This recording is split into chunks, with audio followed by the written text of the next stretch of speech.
Welcome back to Ring of Fire. I'm Mike Papantonio.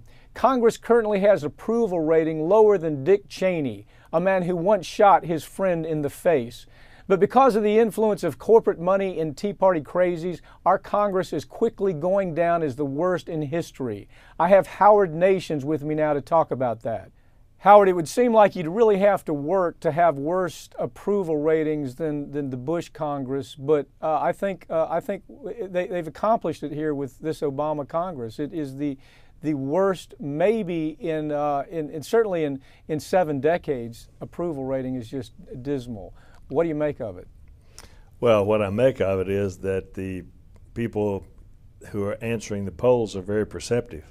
There's a 15% approval rating of the Congress. My only question is, who are the 15% that think they're doing a good job?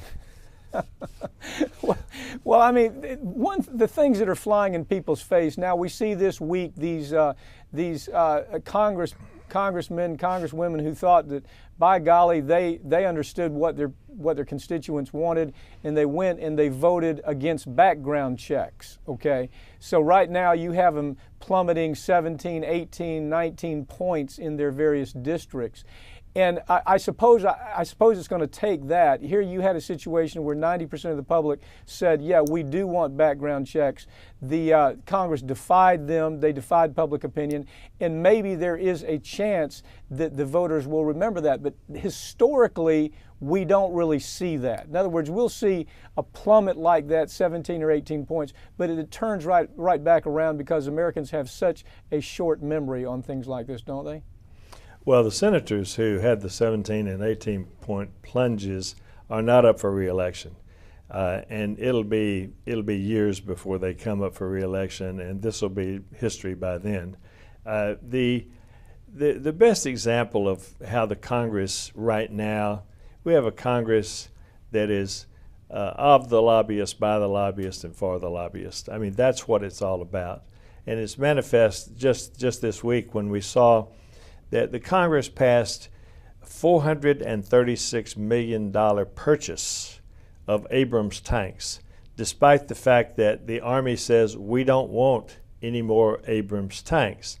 And 57% of the public says we want cuts in defense spending and in military spending. Why do they do that? Because the lobbyists, the defense contractors, have the Congress in their pocket. So they're passing. This is one of the few things that the Republicans, Democrats, House, and Senate all agreed on. They agreed to $436 million for Abrams tanks that we don't need.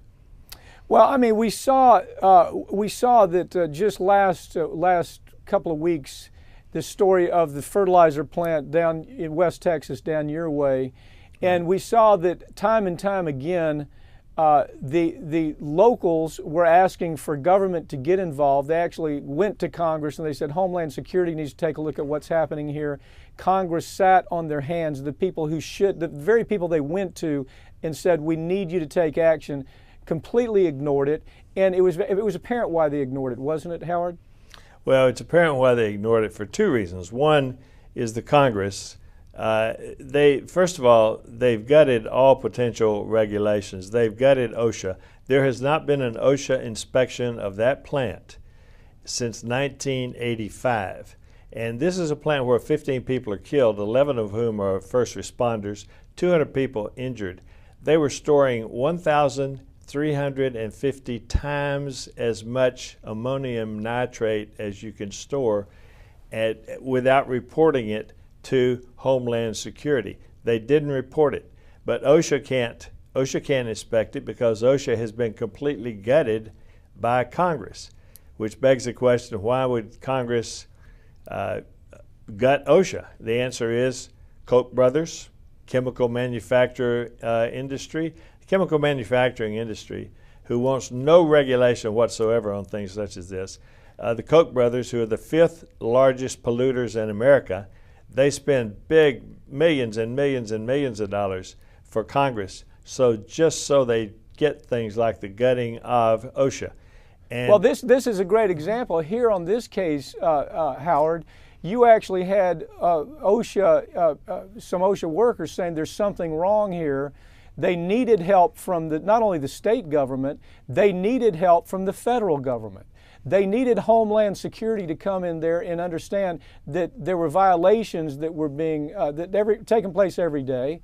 But when they went to Washington and they said, look, we have a problem down here, the reason Washington didn't respond was because of the lobby money. It was just exactly with the same thing with the gun industry. It was the gun industry comes up with 800, just a staggering, what was it, $800,000 in a period of about 3 days that they just spread out among Congress people, and then all of a sudden the background checks go away. This was the same thing right there in that fertilizer plant in West Texas. My point being is it has as much local impact as it does national impact.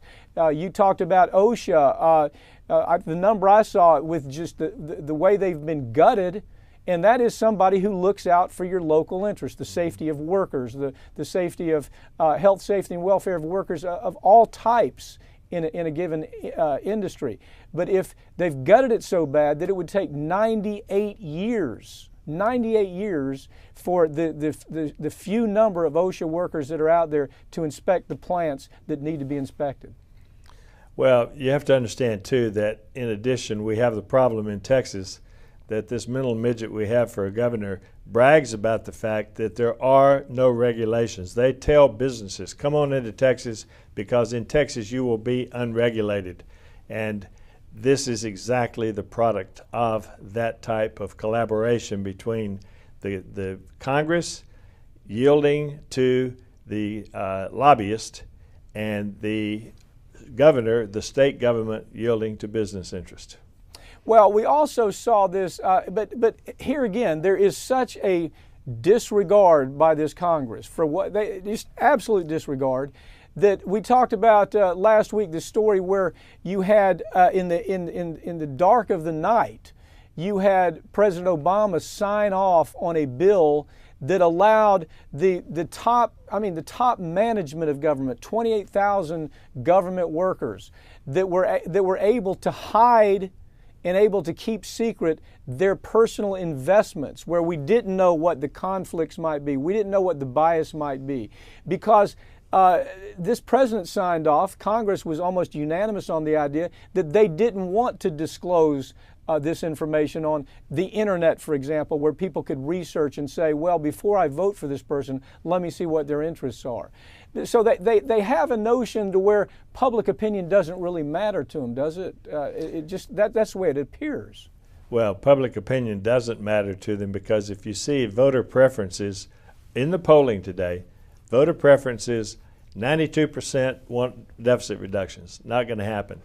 92% want they want to have less spending. That's not going to happen. And then everything that we have, there's the 50% want climate control, climate change, legislation for climate change. That's not going to happen. Right, but nevertheless, and matter of fact, they're saying all we want is some significant defense spending, but then the defense industry comes in and they complain when it's even 1%. They talk about reducing 1%, and the defense industry goes crazy, but the American public understands we're squandering money, but yep. Congress is unresponsive to what the American public wants right now. That's what's so frustrating to the average voter. Absolutely, and with good cause. The average voter on that is absolutely correct because they're getting nothing out of all the polls that are out there on what the American public wants. Absolutely none of them are being met. In other words, if you take the top 10 most important issues, the last numbers I saw, almost the top 10 most important issues, things like health care, climate, defense spending, the very important that are important to the American public, Congress has taken little or no action, has ignored the will of public opinion, has ignored the desire of public opinion, and doesn't seem to be concerned at all. Now, you mentioned one other thing earlier in this interview, and that is that the real goal here has been to dominate Congress so completely with money to where you can bring about things like deregulations. For example, right now, most people care about whether or not their food is going to have the ability to kill them or cripple them if they eat their food. But right now you've had the food safety industry has been just completely gutted. You've got, and that's just another example. How did that happen? It happened from lobbyists, didn't it? Absolutely happened. It happened from very effective lobbying. And a lot of what we see is the lobbyists are former congressmen. The lobbyists are former staff members for current congressmen. For example, if you want to see how Congress works, let's look at the Senate Finance Committee with Senator Max Baucus. The New York Times reported that 28 ex-staffers have lobbied on tax issues before the Congress, before their former boss.